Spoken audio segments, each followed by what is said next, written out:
சில குட்டீஸ் எல்லாருக்குமே வந்து பார்த்தீங்கன்னா ஒரு சிறப்பான குட் ஆஃப்டர்நூன்பா. 12th அக்கௌண்டன்சி எப்படி இருந்துச்சு? டைம் சத்தியமா பத்திருக்காதுன்னு நினைக்கிறேன். கணக்கு பதிவியல் எப்படி இருந்துச்சு? தமிழ் மீடியம் ஸ்டூடெண்ட்ஸ் மறக்காம வந்து கமெண்ட்ல சொல்லுங்கப்பா. எளிமையான முறையில வினாத்தாள்கள் கேட்கப்பட்டதா இல்ல ரொம்ப ரொம்ப toughest exam bro, worst exam அப்படி நீங்க நினைக்கிறீங்க? எனக்கு தெரிஞ்சது வரலாறா தொடர்ந்து வந்து 12th அக்கௌண்டன்சியை பொறுத்த வரைக்கும் ஈஸியான முறையில தேர்வுகளை கேட்பதுதான் வழக்கம். சோ இந்த முறையும் அதே மாதிரி தான் வந்து கேட்டிருப்பாங்க நான் நினைக்கிறேன். சோ எப்படி இருந்துச்சு அப்படின்றத கீழே மறக்காம டிஸ்கிரிப்ஷன்ல வந்து டெலிகிராம் குரூப் லிங்க் இருக்கு, அங்க ஜாயின் பண்ணி ஆன்சர் கீ நீங்க செக் பண்றதுக்கு முன்னாடி உங்களுடைய கருத்துக்களை கீழே கமெண்டிங் வாயிலா வந்து தெரிவித்துக் கொள்ளுமாறு கேட்டுக்கொள்ளப்படுகிறது.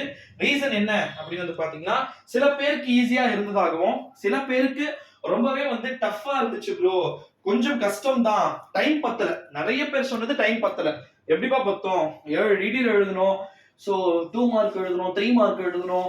சில பேர் 2 மார்க் 3 மார்க், அதுக்கப்புறமா வந்து 1 மார்க்லயே வந்து பாத்தீங்கன்னா நீங்க கிட்டத்தட்ட ஒரு 11:30 வரைக்கும் உட்காந்துட்டு இருப்பீங்க.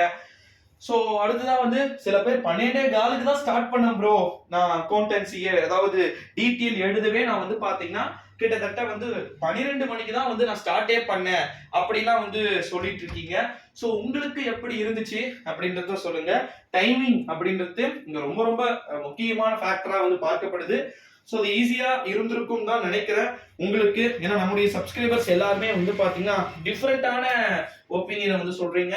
ஒவ்வொருத்தர் ஒரு மாதிரியான ஒப்பீனியன்ஸ் வந்து நம்மளால வந்து கேட்க முடிகிறது. ஸோ அதனால உங்களுக்கு எப்படி இருந்துச்சு அப்படின்றத கீழே வந்து கமெண்ட்ல வந்து சொல்லிடுங்க. அது மட்டும் இல்லாம டிஸ்கிரிப்ஷன்ல டெலிகிராம் குரூப் லிங்க் இருக்குப்பா, மறக்காம வந்து ஜாயின் பண்ணிக்கோங்க. 145க்குள்ள நம்முடைய 12th ஸ்டாண்டர்டுக்கான accountancy answer key, full answer key இல்லைனாலும் ஃபர்ஸ்ட் வந்து நம்மளால 1 மார்க் ஆன்சர் கீயை வந்து ஏ டைப் பி டைப் வந்திருக்காதுன்னு நினைக்கிறேன்.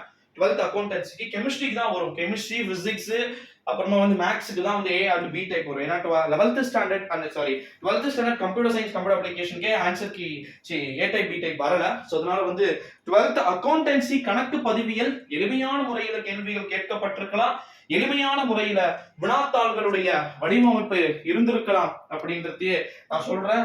சோ மறக்காம நம்முடைய சேனலை வந்து சப்ஸ்கிரைப் பண்ணிட்டு எப்படி இருந்துச்சு அப்படின்றத கீழே டிஸ்கிரிப்ஷன்ல டெலிகிராம் குரூப் லிங்க் இருக்கு. திரும்ப நான் ஏன் சொல்றேன் அப்படின்னா, சடனா ஃபர்ஸ்ட் 20 மார்க் நம்மளால எடுக்க முடியுமா?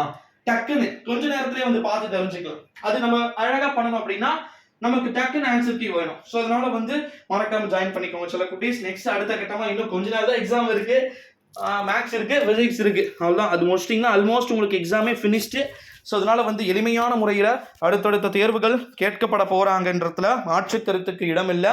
ஸோ மறக்காம நம்முடைய சேனலுக்கு ஒரே ஒரு சப்ஸ்கிரைபை கொடுத்துடுங்க நண்பர்களே. நன்றி.